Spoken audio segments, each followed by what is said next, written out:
Okay, this is Work Together Lesson 11-1, page 306 in your textbook, and, oh my goodness, 253 in your workbook. And before I begin, I'm going to show you page 299 in your textbook. Because we are posting accounts payable information and doing some other posting in this chapter, I like this illustration on page 299. The controlling account, or the account in the general ledger called accounts payable, sits over here on the right and probably in drawer A of the filing cabinet. And drawer B is probably dedicated totally to accounts payable accounts. So individual accounts are listed in that drawer, keeping track of how much we owe each and every business. That is considered a subsidiary ledger. All those put together, and that's illustrated by this calculator tape in the middle, all those put together gives you a total, and that total is what's recorded in the accounts payable column or ledger. In the general ledger, it doesn't indicate who we owe, but if you go to the accounts payable ledger itself, the subsidiary ledger, it's a secondary ledger, then it will show who individually we owe. So, there's some other things you're going to learn in this chapter, but I just wanted to make sure you saw that, because accounts receivable works the same way. It'll have its accounts receivable ledger as well, and controlling account, just to get us started on the right foot here. So let me turn to page 306, and let's get started. We're working for a Graphics Inc., and they give us three partial forms here: purchases, cash payments journal, and general journal. Like I said, partial forms. Step 1, they want us to open up a new accounts payable ledger. So if you go to the second page, the accounts payable ledger has arts and things, can-do graphics, electrographics supply, and then there's one that's blank, and they left it purposely blank so that we get to start one ourselves. The company that we are opening a accounts payable ledger account for is Regal Designs. So that's where the vendor information goes on that top line. So you're going to put in Regal Designs, and it tells me their vendor number is 240 that we gave it. And notice the vendor numbers all go by tens. They also tell me that their current balance on October 1st, so I'm going to put October 1st, 2012, is $877. Okay, and I'm going to put check mark in the post-reference column because there is no documentation for right now. We probably carried it forward from another page, possibly. Anyway, number 2. We're supposed to post line 7 from the purchases journal. So I'm going to go to the purchases journal, and line 7 says, on the 19th, Regal Designs, and on the right-hand column, there are two accounts on top, purchases debit, accounts payable credit, where Regal Design is an accounts payable subsidiary ledger account. So we're going to do whatever it says for accounts payable at top, and it says credit. So I'm going to credit Regal Designs $1,403.20. So I'm going to go to their account on the second line, $1,403.20. This was on the 19th, according to the Purchases Journal. And it's from Purchase Journal 10, so P10. And the vendor number is 240, so I'm going to come back here and in the post-reference column put in 240. So that transaction, or posting, is done. Step 3. We're supposed to post line 15 for the cash payments journal. Okay, so cash payments journal line 15 reads, on the 20th, electrographic supply, which I go to the accounts payable debit column to figure out how much.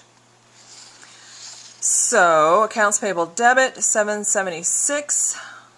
So I'll find electrographics. I'm going to debit it, $776. This is on the 20th, and it comes from cash payments, journal page 15, and the account is 230. I'll go back in a minute and recalculate my balances for all those. What's the next instruction? On the general journal, we're supposed to find line 5.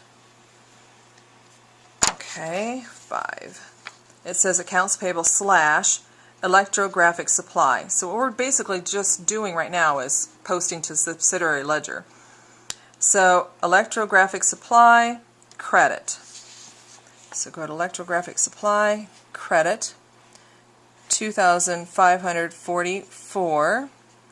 This is from General Journal, page 11, and on the 26th. And vendor number 230, so I'll put that back. Now, this is where it gets tricky. I hope you can see this or make sure you understand.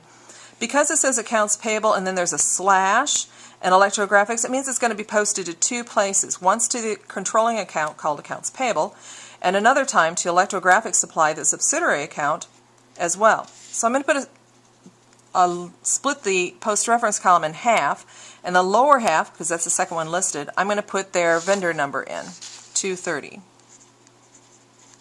makes it really small. So that is done. It also says we're supposed to post line 6 of the general journal.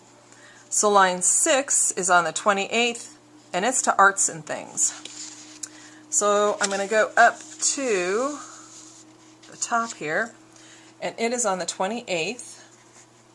This is from General Journal, page 11, so G11, and it's debit of $125. And this is account number 210, and this is also a split post-reference column, and I'll put in there 210. Alright, and then I need to come back, and you could have done this as you go, but just for recording purposes I thought I'd do this all at one time. Because arts and things, the entry that I just had was a debit and my balance is actually a credit balance. When they're different, you subtract. So I'm going to take 873 minus 125, and that gets me 748. Okay. The next one doesn't have anything. They can do graphics. Electrographics we need to refigure. We have a credit of 776, and since the next one is a debit, we'll minus 776, and the next one's a credit, and it's the same as our balance, we'll add 2544. So it should be 2544.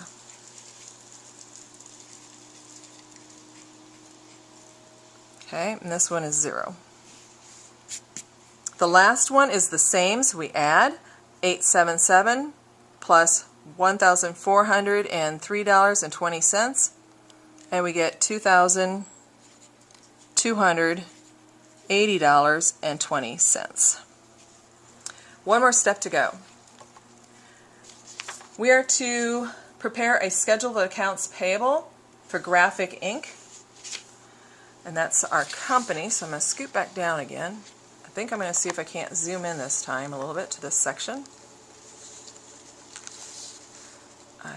There we go. Okay, so here we go. We're supposed to center the title, our business name. So Graphics, plural I guess, Inc. This is a schedule of accounts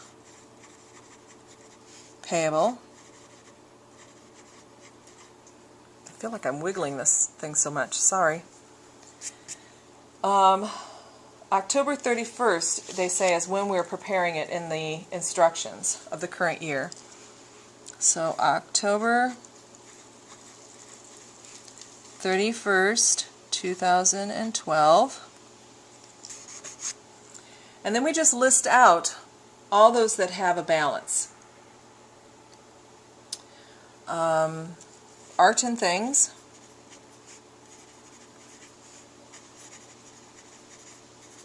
And when I look up above, it's 748. I guess it's a 7. $748. Then we have Can Do Graphics. for $986. Electro,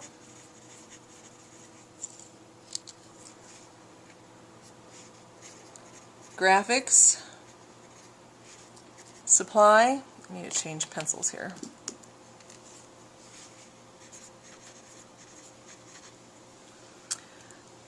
$2,544. Regal Designs.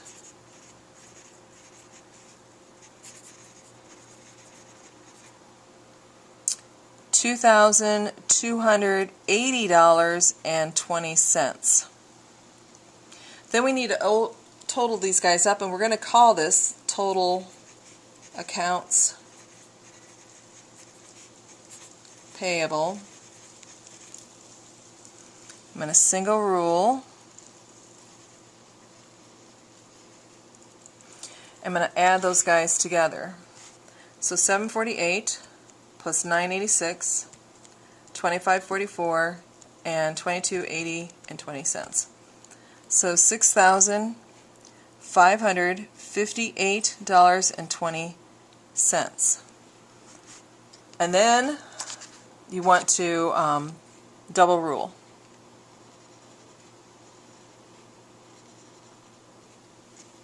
Okay. One thing you might want to do to double check yourself to make sure you transfer the information on top with the bottom is go up on top and add the grand totals together and make sure that this total matches that total. I have kids in the test that they go down to the bottom and they read a number up there as a 5 when it was really a 3, and they just didn't double check. Alright, we're done with this one, and let's go on to work together 11-2.